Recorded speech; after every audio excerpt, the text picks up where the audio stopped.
1980 के दशक के मध्य में सूडान के दक्षिणी हिस्से में आजादी के लिए संघर्ष शुरू हो गया और तीखे संघर्षों के बाद साल 2011 में रिपब्लिक ऑफ साउथ सूडान बनने के साथ इस संघर्ष पर विराम लगा।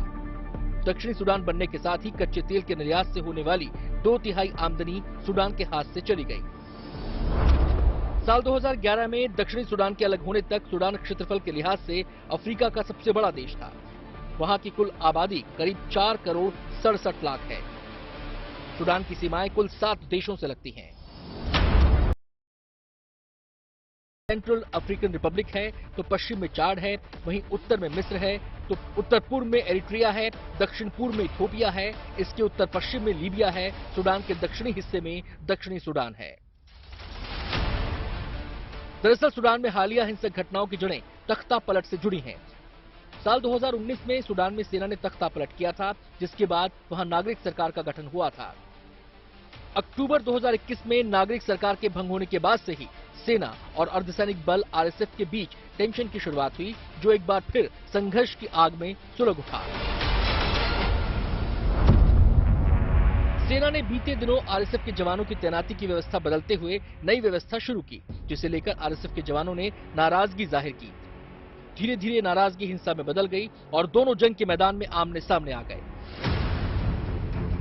मीडिया रिपोर्ट्स के मुताबिक आरएसएफ ने सैन्य प्रमुख के आवास, राष्ट्रपति भवन और राजधानी खार्तूम के अंतर्राष्ट्रीय हवाई अड्डे पर 15 अप्रैल को कब्जा कर लिया। आरएसएफ ने दावा किया कि सेना ने पहले हमला किया था और उत्तरी शहर मिरोवे और पश्चिम में अल ओबिद में मौजूद हवाई अड्डों पर कब्जा जमा लिया था। वहीं सूडान की सेना ने आरएसएफ को विद्रोही बल घोषित करते हुए अपने बयान में कहा था कि आरएसएफ कहीं दूसरे अहम सरकारी संस्थानों पर नियंत्रण न कर ले, इसीलिए आरएसएफ के खिलाफ वायुसेना ने अभियान शुरू किया। सेना की कमान जनरल अब्देल फतेह अल बुरहान के हाथों में है, वहीं आरएसएफ की कमान हमदान दगालो यानी हेमेदती के पास है।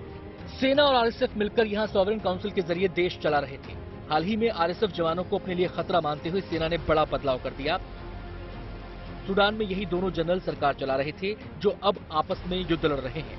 सेना प्रमुख इस सरकार में राष्ट्रपति थे, जबकि आरएसएफ के प्रमुख लीडर उपराष्ट्रपति थे। लेकिन हिंसा भड़कने के बाद इस जंग में आम लोग भी मारे जा रहे हैं, जिससे हर ओर अफरा तफरी का माहौल बना हुआ है। सूडान के गृह युद्ध में एक तरफ सूडान की सेना के करीब 2 लाख सैनिक हैं, तो दूसरी तरफ आरएसएफ के 1 लाख जवान हैं। सेना और आरएसएफ के पास पर्याप्त हथियार हैं, ऐसे में दोनों एक दूसरे पर हमला करने से चूक नहीं रहे।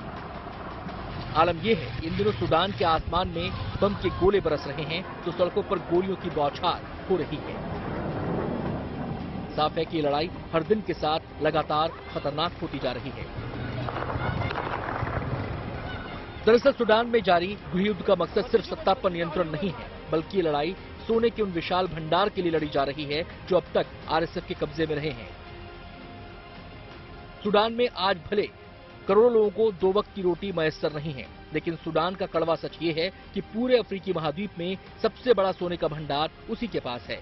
सूडान के पास इतना सोना है कि उसके नागरिकों का जीवन पूरी तरह बदल सकता है, लेकिन इसके बावजूद सूडान के लाखों करोड़ों लोग आज भूखे हैं, क्योंकि ये सोने के भंडार या तो सेना के कब्जे में है या फिर आरएसएफ के कब्जे में। दिल्ली से नीतू झा और सुमित चौधरी के साथ bureau report, good news today.